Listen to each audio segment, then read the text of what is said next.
Hello everyone, welcome to Kochar classes. आज के इस वीडियो में हम देखेंगे एनआईएस 12th क्लास फिजिक्स का क्वेश्चन पेपर किस तरीके का पेपर है। 2022 का ये क्वेश्चन पेपर है। इससे पहले का जो पैटर्न था थोड़ा चेंज था, तो अभी इस वीडियो में हम देखने वाले हैं।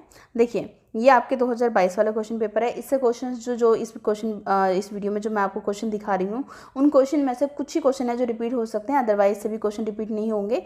लेकिन आपका जो पैटर्न रहेगा वो सेम रहेगा, तो आपको एक आइडिया रहेगा कि किस तरीके का हमारा पैटर्न आने वाला है। अब 2022 में जो आपका पेपर होगा वो किस टाइप का होगा, आपको कैसे आंसर लिखने हैं।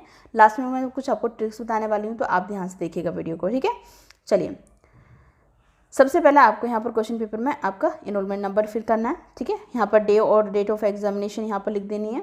देन उसके बाद में अगर हम यहाँ पर बात करें तो यहाँ जो इन्होंने मेंशन किया गया है कि अगर मान लीजिए आपके जो क्वेश्चंस हैं वो आपको हिंदी और इंग्लिश लैंग्वेज में मिलेंगे, ठीक है। तो आपको क्वेश्चन को तो हिंदी और इंग्लिश लैंग्वेज में ही समझना है कि क्वेश्चन में क्या पूछा गया है।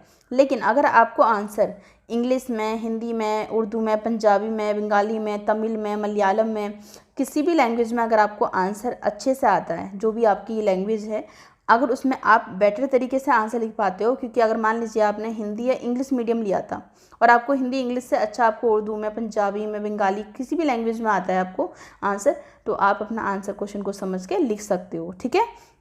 यहाँ पर ये चीज़ इन्होंने साफ साफ मेंशन की गई है, ठीक है। तो इस चीज़ का ये आपके लिए एक बेनिफिट है। जिन बच्चों को इंग्लिश में, उन्होंने इंग्लिश मीडियम लिया था लेकिन उनको लगता है हिंदी में अच्छे से आंसर कर पाते हैं, उनके पास पूरा चॉइस है उनके पास कि वो हिंदी में आंसर लिख सकते हैं, ठीक है। तो यहाँ पर ये सामने ही आपके क्वेश्चन पेपर में मेंशन किया गया होगा। अब यहाँ पर इन्होंने दिया हुआ है कि आपका जो पेपर है वो है आपका 80 मार्क्स का और 3 आवर्स आपको यहाँ पर टाइमिंग मिलेगी। उसके बाद में यहाँ पर आपको दिए हुए क्वेश्चंस, जो कि आपको यहाँ पर सेक्शन ए इस तरीके से यहाँ पर बोला गया है कि ऑल क्वेश्चंस आर कंपलसरी। कोई चॉइस नहीं है कि ये आपको ये वाले ऑप्शन करना है, ये ऑप्शन नहीं करना, इसमें सभी करने हैं आपको, ठीक है।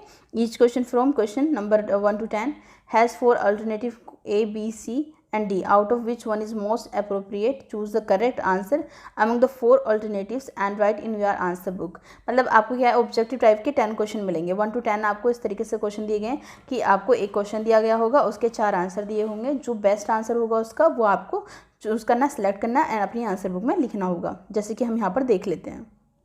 देखिए, सबसे पहले आपको यहाँ पर एक क्वेश्चन दे रखा है, उस क्वेश्चन से रिलेटेड आपसे यहाँ पर आंसर पूछे गए। आपको आंसर दिए गए 4, ये 1 मार्क्स का है। इनमें से ही आपका क्या होगा, एक आंसर होगा। उस आंसर को आपको अपनी आंसर बुक में लिखना होगा। हिंदी मीडियम के स्टूडेंट देख सकते हैं, हिंदी मीडियम में लिखा हुआ है यहाँ पर। इस तरीके से हमारा सेकंड क्वेश्चन पूछा गया है 1 मार्क्स में, थर्ड क्वेश्चन 1 मार्क्स में पूछा गया है, फोर्थ भी 1 मार्क्स में पूछा गया है, फिफ्थ क्वेश्चन भी 1 मार्क्स में है, 6, 7, 8, 9 और 10, सिर्फ 10 क्वेश्चन तक आपके क्या हैं, 1 मार्क्स के क्वेश्चन पूछे गए हैं। और यहाँ पर आपको एक क्वेश्चन दिया गया होगा, देन उसके बेस पे आपको क्या बताना है, आंसर बताना है। Which of the following is a universal gate, ठीक है। तो यहाँ पर ये आपके सामने ऑप्शन है, आपको इनको बताना है, ठीक है। ये आपके हैं 1 मार्क्स का। उसके बाद में क्वेश्चन नंबर 11, क्वेश्चन नंबर 11 से आपको कितना है, 2 मार्क्स के क्वेश्चन स्टार्ट हो जाते हैं। और यहाँ पर आपको 15 से 20 वर्ड में आपको क्या करना है, इसके आंसर लिखने, ज़्यादा बड़े आपको लेंथी आंसर नहीं लिखने, ठीक है। उसके बाद में हमारा क्वेश्चन नंबर 12 है। क्वेश्चन नंबर 12 में भी आपको इसका आंसर लिखना है। क्वेश्चन नंबर 13 2 मार्क्स में पूछा गया है।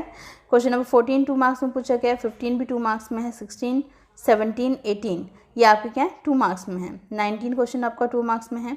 अब उसके बाद में जो हमारा क्वेश्चन नंबर 20 आ जाता है, ये आपका 4 मार्क्स में आ जाता है। और 4 मार्क्स का क्वेश्चन अराउंड 80 to 100 वर्ड्स में आपको इसको लिखना होगा, ठीक है। लेकिन यहाँ पर क्योंकि न्यूमेरिकल होता है, तो न्यूमेरिकल जितने भी वर्ड में जितना भी उसका सॉल्व हो जाए, बट आपको एक चीज़ का याद रखना है, जो अभी मैं आगे वीडियो में बताने वाली हूँ उसको ज़रूर फॉलो करिएगा, ठीक है। देखिए, यहाँ पर आपके सामने आ जाता है क्वेश्चन नंबर 21। क्वेश्चन नंबर 21 भी 4 मार्क्स का है। क्वेश्चन नंबर 22 भी 4 मार्क्स का है। देन उसके बाद में क्वेश्चन नंबर 23 4 मार्क्स का है। क्वेश्चन नंबर 24 भी आपका कितने मार्क्स का है, 4 मार्क्स का है, ठीक है। अब आपका क्वेश्चन नंबर 25 है, ये आपका न्यूमेरिकल है। यहाँ पर आपको ज़्यादातर न्यूमेरिकल क्वेश्चन मिलेंगे, क्योंकि फिजिक्स में न्यूमेरिकल क्वेश्चन भी आते हैं। तो न्यूमेरिकल क्वेश्चन को आपको क्या करना है, लिखना है। आप जितने भी वर्ड्स में लिख जाए, इसका कोई वो नहीं है, बस आंसर आपका बेस्ट होना चाहिए। आपको ओवर राइटिंग बिल्कुल भी नहीं करनी है इसमें। आप चाहो तो अगर आपको कोई कैलकुलेशन करनी है, आप बैक साइड में आंसर सीट के लिख सकते हो, बट इसमें वो नहीं करना। अब यहाँ पर आपको क्वेश्चन नंबर 26 में और करके ऑप्शन दिया हुआ है, तो आपको इसमें से कोई एक करना होगा।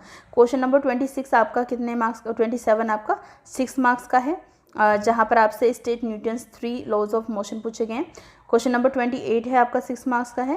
क्वेश्चन नंबर 29 6 मार्क्स का। टोटल आपके यहाँ पर 30 क्वेश्चन पूछे जाते हैं, ठीक है।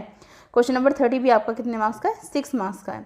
तो इस तरीके से आपको क्या करना होगा, ये आपके क्वेश्चन के आंसर आपको देने होंगे। लेकिन अब हम आपको किस तरीके से इनको आंसर्स को करना है। देखिए, आपका क्योंकि फिजिक्स है, ये न्यूमेरिकल वैल्यू वाला है, जिस क्वेश्चन में आपको लगता है कि 100% जो क्वेश्चन आपका बहुत अच्छे से आप सॉल्व कर पाओगे, आप प्रैक्टिस करके गए थे वही क्वेश्चन आ गया या उससे रिलेटेड क्वेश्चन आ गया, क्योंकि सेम क्वेश्चन तो नहीं रिपीट करते न्यूमेरिकल वैल्यू वाले में। उसमें क्या होता है कि डिजिट चेंज कर दी जाती है, पैटर्न सेम रहता है, फॉर्मूला सेम रहता है।